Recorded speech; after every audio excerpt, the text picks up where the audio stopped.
I'm Lyra, 28, female, and at my brother's wedding, I was handed a paper badge that read limited access guest, which my mother, Genevieve, explained meant I wouldn't get a meal. The words didn't register at first. They floated in the warm, lavender-scented air of the ridiculously expensive wedding venue, disconnected from reality. I stood on a perfectly manicured lawn overlooking a serene lake, surrounded by guests in shimmering dresses and sharp suits. A string quartet was playing softly somewhere to my left, a gentle melody that seemed to mock the ugliness of the object in my hand. The badge wasn't even professionally made. It was a flimsy piece of cardstock, the kind you buy in a 100-pack for a school function, with the words printed in a standard font, slightly off-center. Limited access guest. Below it, my name was written in my mother's neat, controlled cursive. It was pinned to my chest by a smiling hostess before I'd even had a chance to properly look at it. My mother found me near the entrance to the reception tent. She glided toward me, her own corsage of white roses immaculate against her tailored silk dress. She looked like the perfect mother of the groom, elegant, composed, and radiant. She leaned in, and for a fleeting, foolish moment, I thought she was going to express outrage on my behalf. I thought she'd say, "Oh, darling, there's been a dreadful mistake, let me fix this." Instead, she put a cool hand on my arm, her smile never reaching her eyes. She leaned closer, her voice a conspiratorial whisper that was far more chilling than any shout. "Lyra dear, that badge," she said, her eyes flicking down to my chest. "That just means you're here for the ceremony and the cocktail hour. It means no plate at the reception." She said it so calmly, so matter-of-factly, as if she were pointing out a piece of lint on my shoulder. And in that single, devastating moment, the vague, lifelong feeling of being secondary, of being an afterthought in my own family, sharpened into a fine, piercing point. This wasn't a mistake. This was a message. I looked past her, toward the center of the celebration. There was my father, Marcus, clapping my brother, Julian, on the back, both of them laughing heartily. Julian, the golden child, the center of our family's universe, looked every bit the fairy tale groom next to his new wife, Seraphina. He was handsome, charming, and effortlessly confident, a confidence that had been purchased and polished by our parents his entire life. Seeing him basking in their adoration, I felt a sudden, cold clarity. This wasn't new. This was just the final, public confirmation of a truth I had been forced to swallow my entire life. My mind, unbidden, rewound 10 years. I was 18, sitting at the same polished mahogany dining table where my parents were now probably planning to toast Julian's happiness. I had spread out the acceptance letters on the table, one from a prestigious out-of-state private university for Julian to study art history, and one from the solid, practical state university for me to study computer science. My father had cleared his throat, adjusting his glasses as he always did when delivering a verdict. "Julian," he'd announced, beaming, "we're so proud. This is a wonderful opportunity. We'll cover everything, of course. Consider it a vital investment in your spirit." Julian had given a lazy, entitled smile. "Thanks, Dad." Then all eyes turned to me. My own excitement felt small and foolish in comparison. "And Lyra," my father had said, his tone shifting from celebratory to businesslike. "State school is a very sensible choice, very practical. We know you'll do well." I waited, the silence stretched. My mother finally broke it. "Your father and I feel that paying your own way through a practical degree like that will build character, dear. It's a different kind of investment, an investment in your independence." The injustice of it burned in my throat. Julian's spirit required a full ride, a dorm room with a view, and zero financial worries. My character required 2 part-time jobs, a mountain of student loan applications, and nights spent stressing over tuition payments instead of studying for exams. I watched Julian post photos of his carefree college life, spring break trips to Europe, joining a fraternity, attending gallery openings, all funded by our parents. Meanwhile, I was serving greasy diner food and tutoring freshmen in calculus, my social life consisting of a brief coffee break between my job and a late-night study session at the library. They weren't investing in my character. They were divesting from my future, freeing up their resources for the son who truly mattered. The memory was so vivid, it felt like I was back at that table, the sting of their dismissal fresh. My gaze shifted from my father to the vintage convertible parked in the VIP spot near the valet. It was a 1968 Ford Mustang, cherry red, gleaming under the afternoon. Son, it had belonged to my grandfather. He and I had spent years restoring it. I could still smell the grease and the turpentine, still feel the rough texture of the sandpaper under my fingertips. He taught me how to change the oil, how to tune the engine, how to patiently sand and repaint the body until it shone like a ruby. When you're old enough, Lyrebug, he'd always said, ruffling my hair with a grease-stained hand, she's all yours. He passed away when I was 20. On Julian's 21st birthday, my parents held a big party. The grand finale was my father jingling a set of keys. "Happy birthday, son," Marcus had announced to the crowd of onlookers. "A young man of your standing needs a proper car to project the right image." And he'd handed Julian the keys to my grandfather's Mustang. I had watched, mute and frozen, as Julian, who had never shown an ounce of interest in that car, who wouldn't know a spark plug from a headlight, accepted the keys with the same casual grace with which he accepted everything. I looked at my mother, my eyes pleading. She avoided my gaze, busying herself by offering a tray of appetizers. When I confronted her later, she'd sighed, a long, weary sound as if my pain was an inconvenience. "Honestly, Lyra, be realistic. What would you do with a car like that?" "Julian needs it for his social life. It's important for his networking. You're always so practical." Practical, that was the word they used to sideline me. Julian was the artist, the dreamer, the one who needed to be cushioned from the harsh realities of the world. I was practical Lyra, the one who was expected to understand, to step aside, to make do. My achievements were practical necessities, his were celebrated triumphs. When I graduated with honors and a job offer from a top tech firm, I got a congratulatory phone call. When Julian curated his first minor art show at a local gallery, they flew across the country to be there, hosting a lavish dinner in his honor. Back at the wedding, the string music swelled, and the polite chatter of the guests seemed to fade into a dull hum. The paper badge on my chest felt like it weighed 100 pounds. It was the culmination of every forgotten birthday, every dismissed achievement, every time I was told to be the bigger person in the face of blatant favoritism. They hadn't just forgotten my plate. They had, in one careless, cruel gesture, summarized my entire existence within their family. I was a guest. With limited access. Welcome for appearances, but not worthy of a seat at the table. A cold, hard resolve settled in my chest, displacing the hurt. It was a feeling I hadn't recognized before because I had never allowed myself to feel it. It was the feeling of a breaking point. I looked at the gift table, piled high with elegantly wrapped boxes and pristine white envelopes. My envelope was there, nestled amongst the others. Inside it was a check for $7,500, a significant portion of my savings, money I had carefully set aside for years. I had imagined them opening it, a grand gesture from the practical daughter, a silent plea to finally be seen as generous, as loving, as an equal.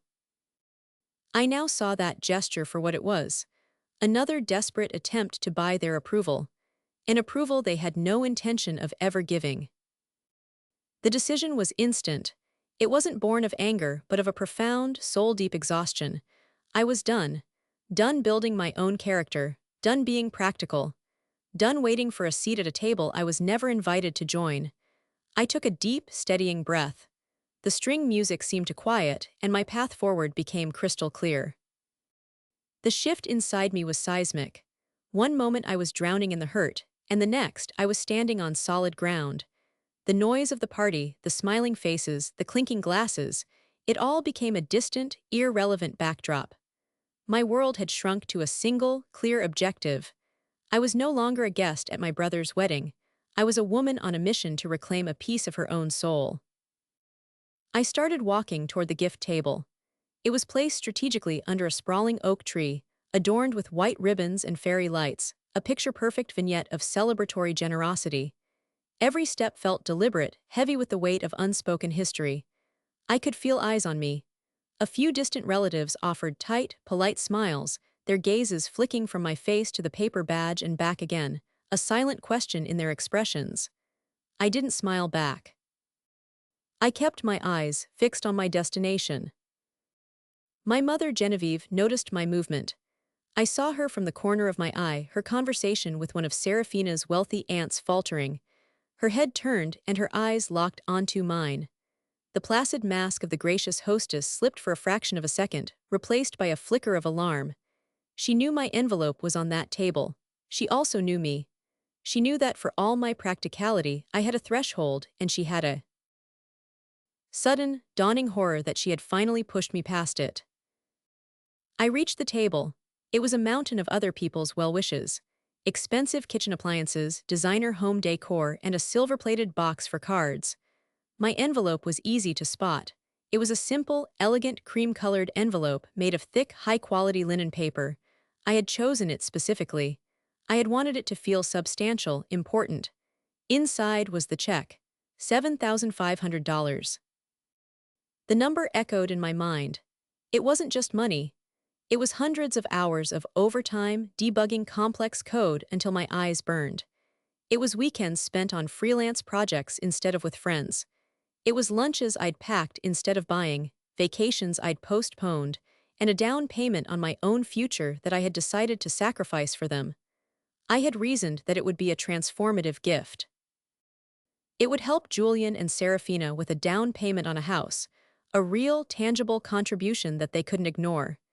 It was my grand, final attempt to bridge the chasm between us to say, see, I am successful, I am generous, I am here.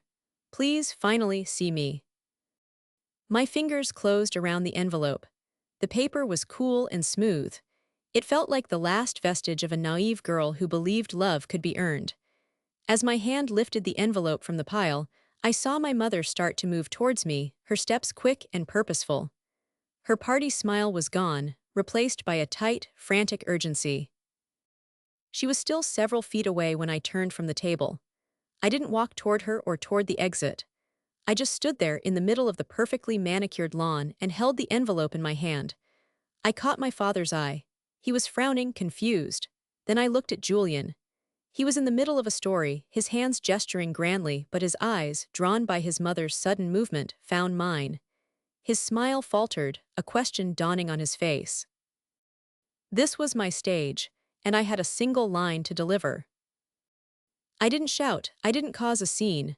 My voice was calm, clear, and carried easily in the gentle afternoon air. I looked directly at my mother, but I spoke for all of them to hear. I think you won't need this anymore. I held the envelope up for a brief, significant second. It was a quiet, simple gesture, but it landed with the force of a grenade. A hush fell over the guests closest to me. Conversations stuttered to a halt.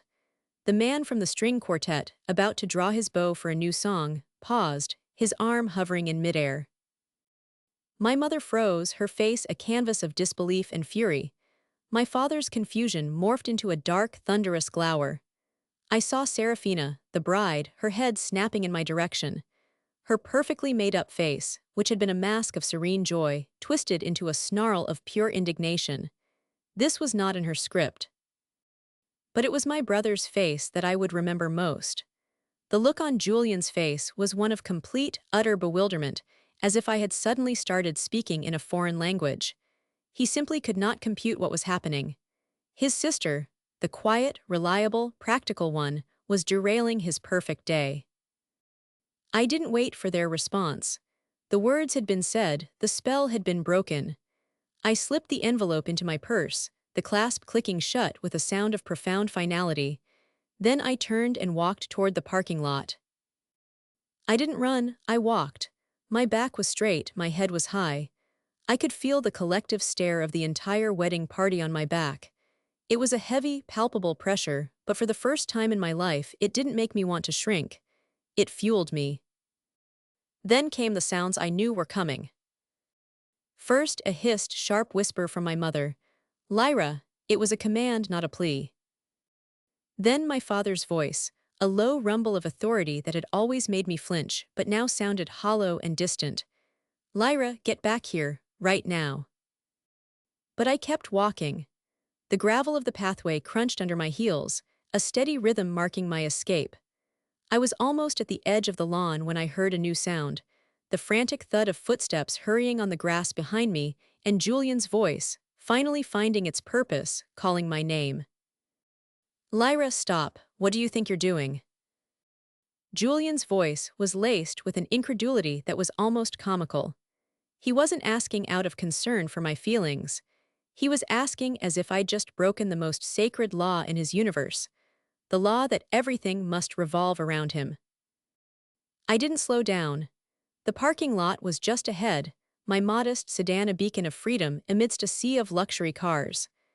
I fumbled in my purse for my keys, my fingers brushing against the smooth paper of the reclaimed envelope. As I walked, I risked a quick glance over my shoulder. The scene was pure chaos. My mother Genevieve was gesturing frantically, her face pale with rage. My father Marcus was standing with his arms crossed, his expression 1-0. F stony fury, and beside them was the bride, Serafina. Her hands were on her hips, her beautiful, expensive wedding dress bunching at her waist. She wasn't looking at me, she was talking to Julian, her expression sharp and demanding. I didn't need to hear the words to know what she was saying. Go get her, fix this. I saw it then, with absolute certainty. The limited access badge hadn't been my mother's idea alone.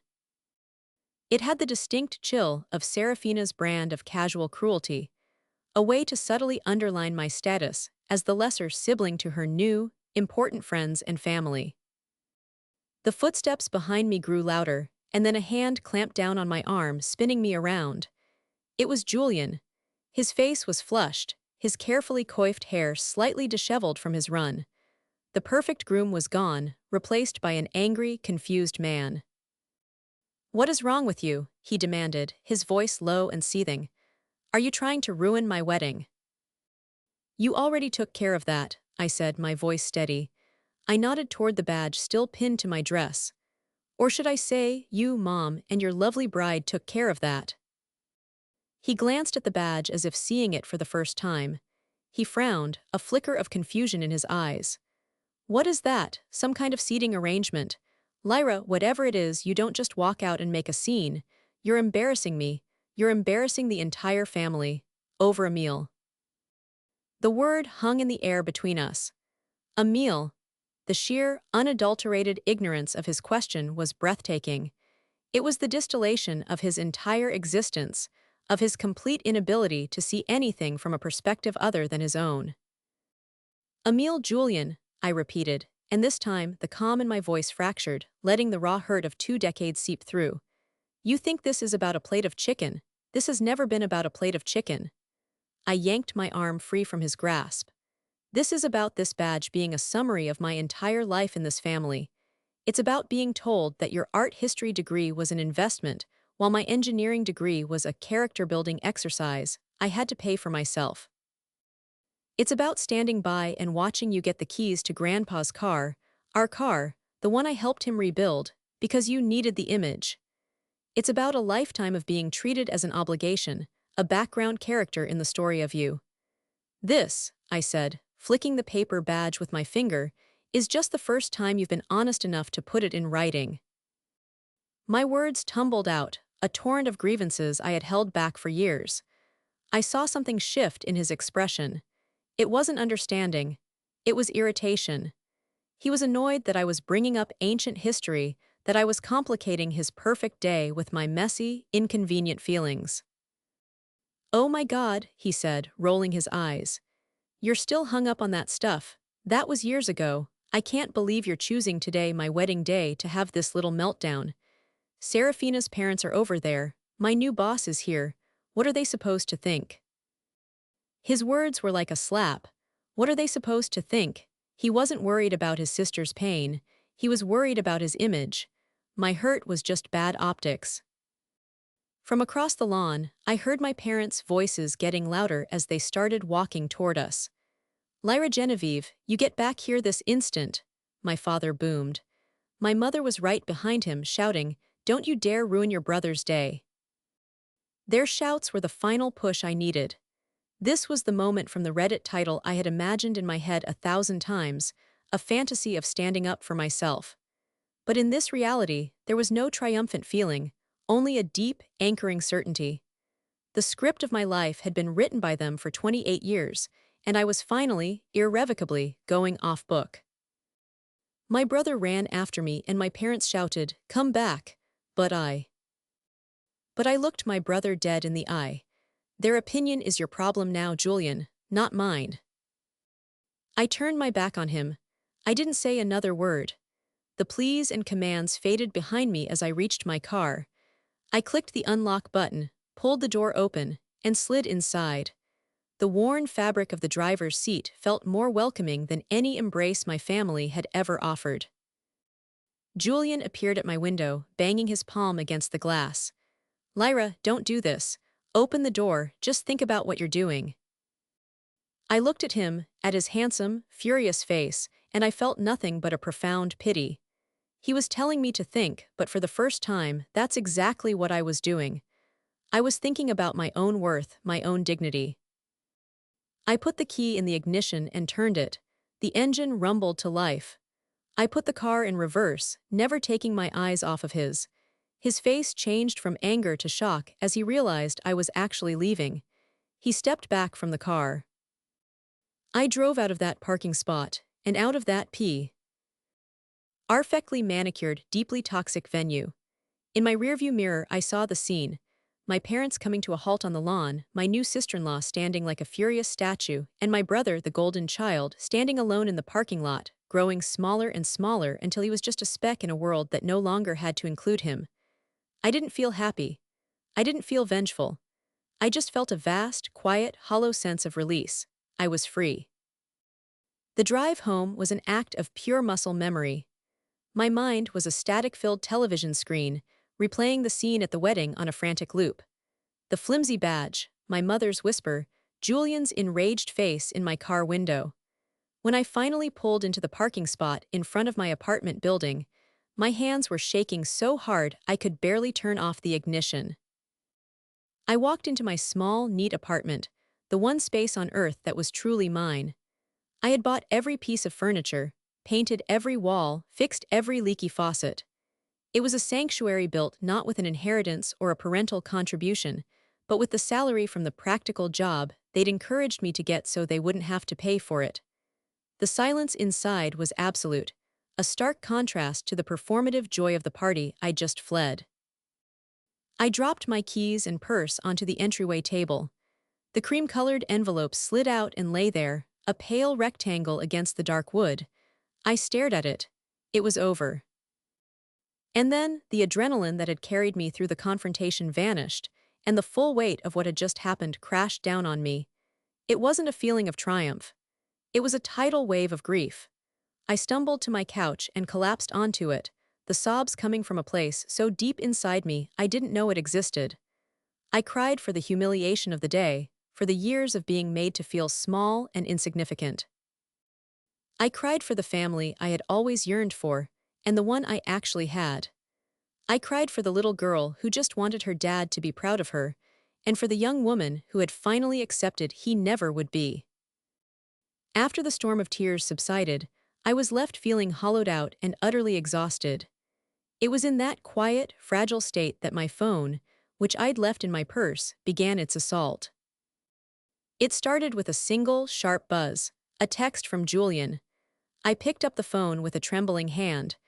The message glowed on the screen: "You completely ruined my wedding. I hope you're happy." There was no question, no "are you okay?" No hint of introspection, just pure, unadulterated blame. Before I could even process it, the screen lit up again. "Mom is calling." I stared at her name, my thumb hovering over the answer button. What could she possibly say? An apology? A justification? I couldn't bear to hear her voice, to hear the disappointment or the anger. I silenced the call. Seconds later, another text arrived, this time from my father. "Your mother is devastated by your selfish behavior. You owe your brother and Serafina a massive apology for the scene you caused." Selfish? The word they always used when I failed to prioritize Julian's needs above my own. Reading those messages, one after the other, was like receiving a diagnosis for a disease I always knew I had. They saw me as the problem. My reaction to their cruelty was the transgression, not the cruelty itself. A strange sense of calm washed over me. This was who they were. This was who they would always be. Expecting them to change was like expecting the sun to rise in the west. It was a fool's errand, and I was done being a fool. With a clarity that felt both terrifying and empowering, I opened my contacts. I scrolled to my father's name, tapped on his profile, and pressed block this caller. A confirmation message popped up. You will not receive phone calls, messages, or FaceTime from this contact. I pressed block contact. A small weight lifted from my chest. I did the same for my mother. Block. Another weight lifted. Finally, I scrolled to Julian. My thumb hesitated for a moment over his name. He was my brother. We had shared a childhood, a home. But the boy I grew up with was a ghost, replaced by this man who saw my pain as an inconvenience to his party. I pressed the button, block. The silence that followed was different. It wasn't the empty silence of my apartment. It was a chosen silence. A protective wall I had built around myself, brick by digital brick. It was frightening, the thought of being so completely cut off from the only family I had ever known. But underneath the fear was a current of profound relief. The storm of their expectations and judgments could no longer make landfall on my shores. I stood up and walked to my kitchen on unsteady legs. I filled the kettle with water and put it on the stove. While it heated, I went into the bathroom, started a hot bath, and poured in a generous amount of lavender-scented Epsom salts, a small luxury I'd bought for myself last week. Okay. As the tub filled, I went back to the entryway and picked up the envelope. I took out the check.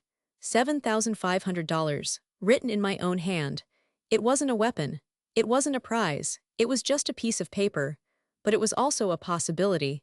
It was the down payment on a house they would never be invited to. It was a trip to a country they would never see.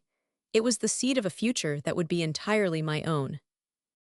I laid the check on my coffee table, went back to the bathroom, and sank into the hot, fragrant water. As the warmth enveloped me, I let my eyes drift shut. For the first time in my life, I wasn't taking care of their feelings, their needs, or their image. I was taking care of me, and in the quiet, steamy sanctuary of my bathroom that felt like a revolution. For 3 days, the silence held. It was a fragile peace, and I moved through it cautiously, like someone testing the ice on a frozen lake. I went to work, wrote code, and came home to my quiet apartment. The absence of angry texts and demanding phone calls was both a relief and a source of low-grade anxiety. It felt like the eerie calm before a tsunami. The tsunami arrived on the 4th day, not through my phone but through my email. The subject line was simply "Your behavior." The address was one I didn't recognize, but I knew instantly who it was from. My stomach clenched as I clicked it open. The sender was Serafina. The email was a masterpiece of passive-aggressive rage, cloaked in a thin veneer of wounded civility. "Lyra," it began, without any greeting. "I am writing to you because Julian is too distraught, and your parents are too deeply hurt to even know what to say. I have never, in my entire life, witnessed such a breathtakingly selfish and jealous display as I did at my own wedding. You took what was supposed to be the happiest day of our lives and twisted it into a stage for your personal drama. Did you ever stop to think about anyone but yourself? About the money we spent? About our guests who had to witness your little tantrum? Julian told me you were upset about a seating arrangement. To throw away your family over something so trivial is a sign of deep instability. You clearly need help. But what I find most despicable is the matter of the gift. Julian and I had been counting on that money.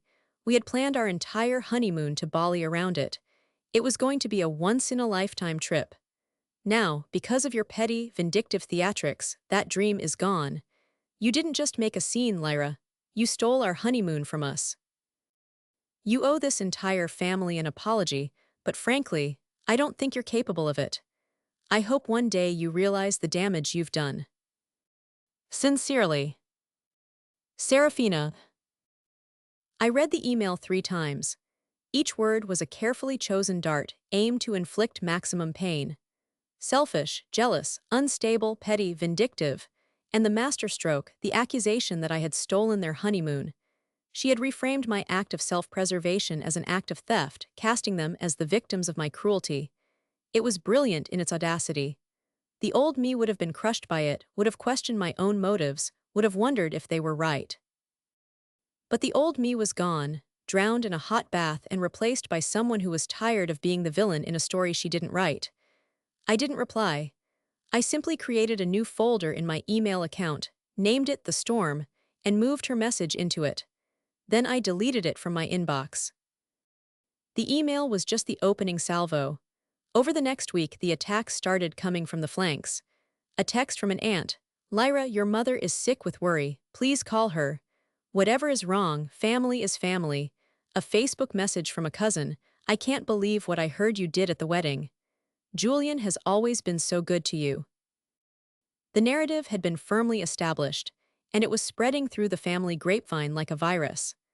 I was the unstable, jealous sister who had exploded for no reason, ruining her wonderful brother's perfect day and stealing his honeymoon money out of sheer spite.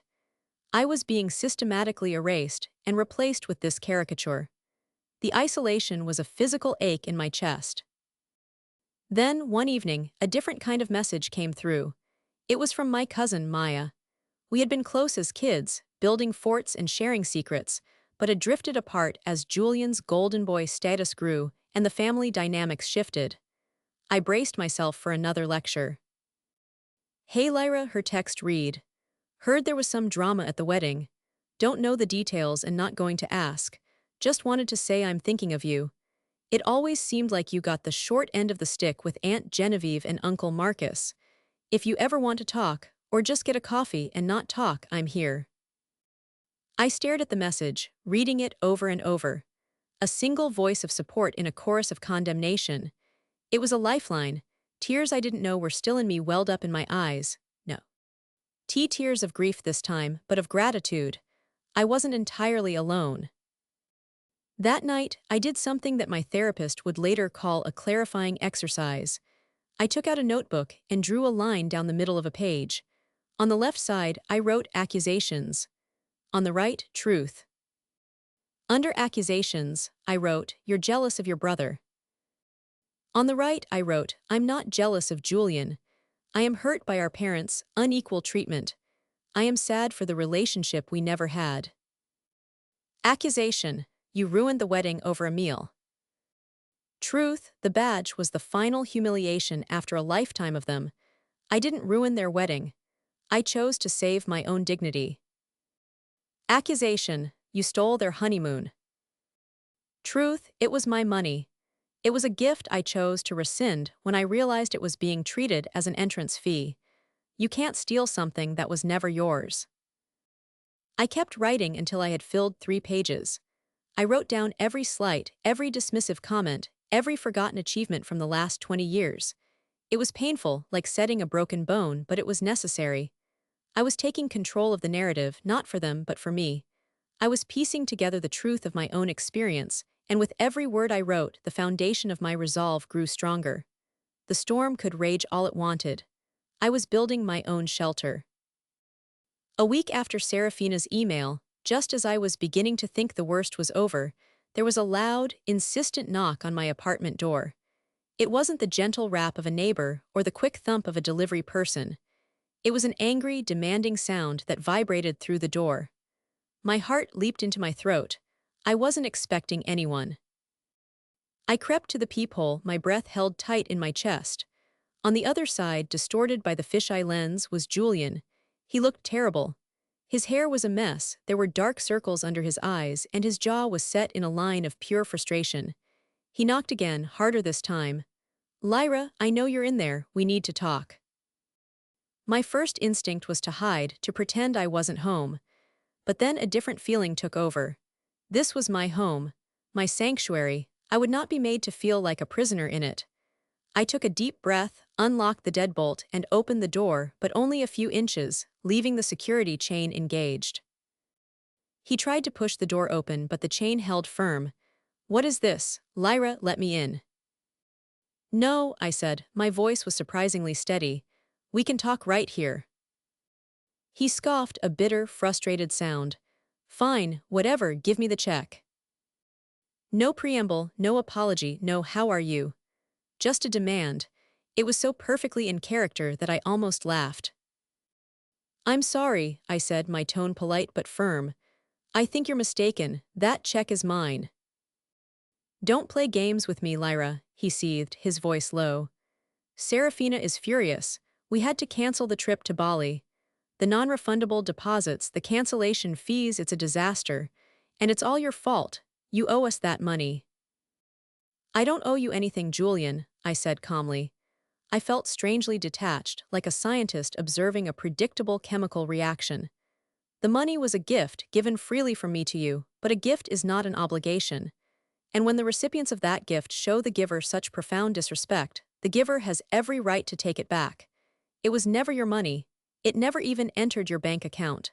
It is, and always has been, mine. I watched him process my words.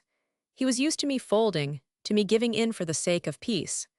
My calm, unyielding refusal was something he was not equipped to handle. His anger began to curdle into a desperate, pleading rage. Do you have any idea what you've done? He said, his voice cracking slightly. Serafina is barely speaking to me.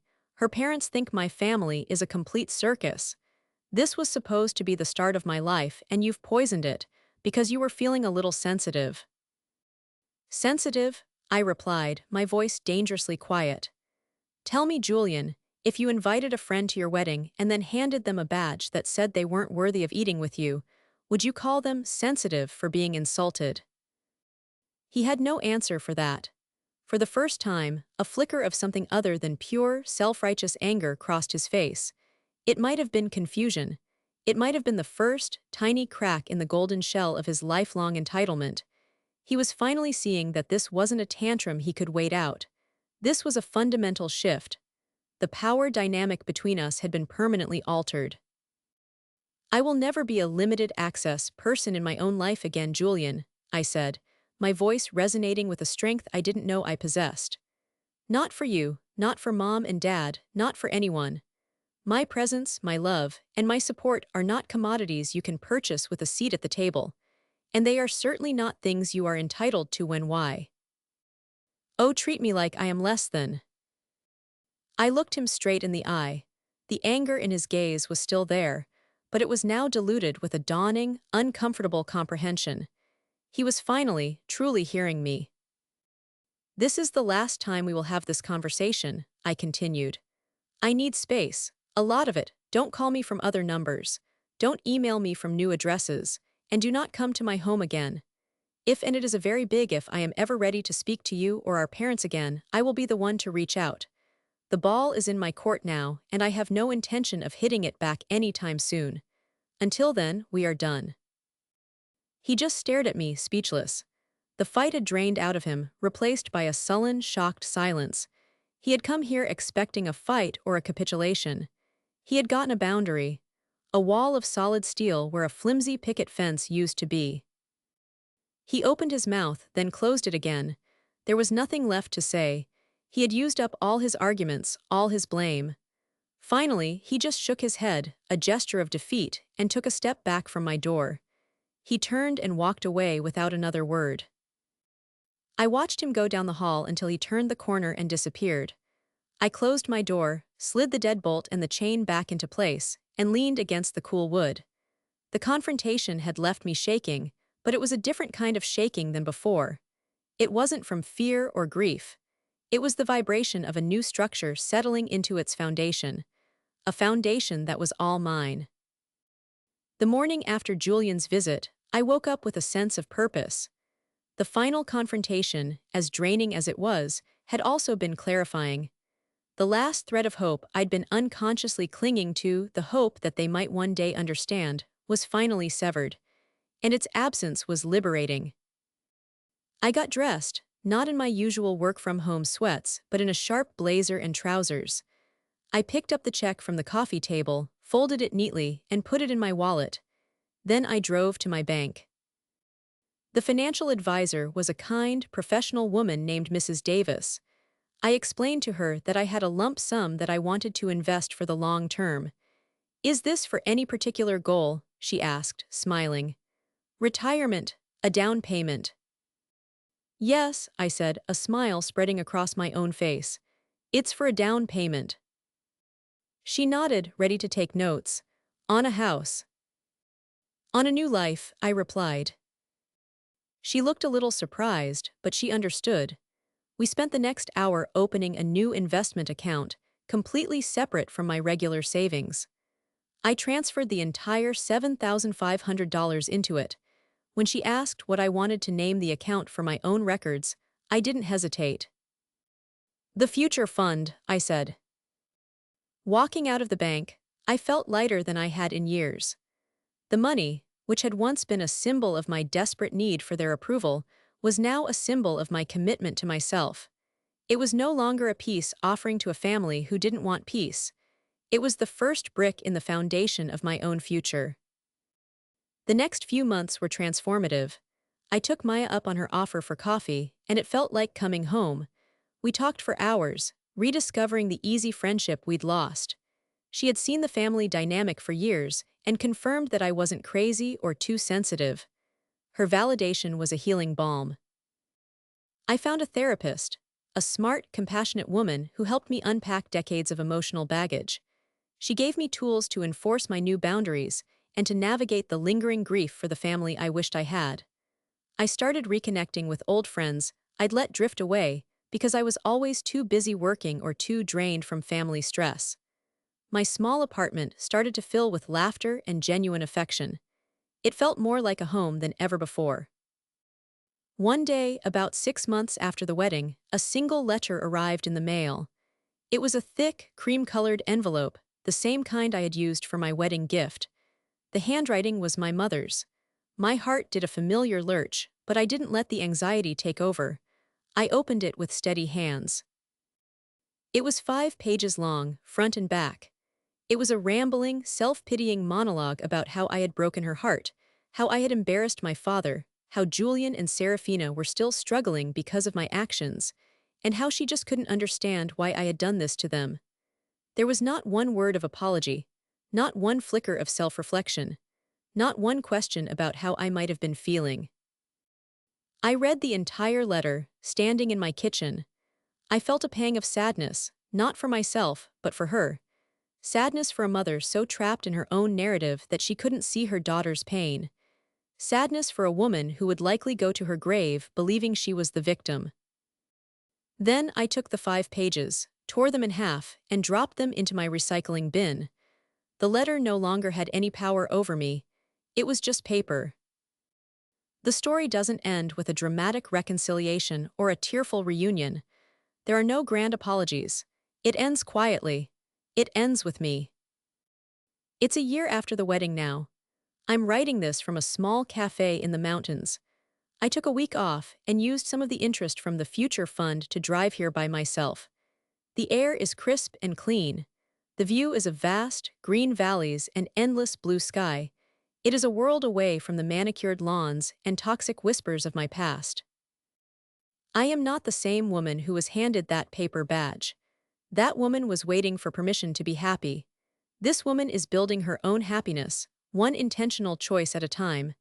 The road here was painful, but it was worth it. I finally found my own unlimited access to peace, to self-worth, and to a future where I am the one who decides who gets a seat at my table. To anyone watching who feels like a limited access guest in their own family, know this.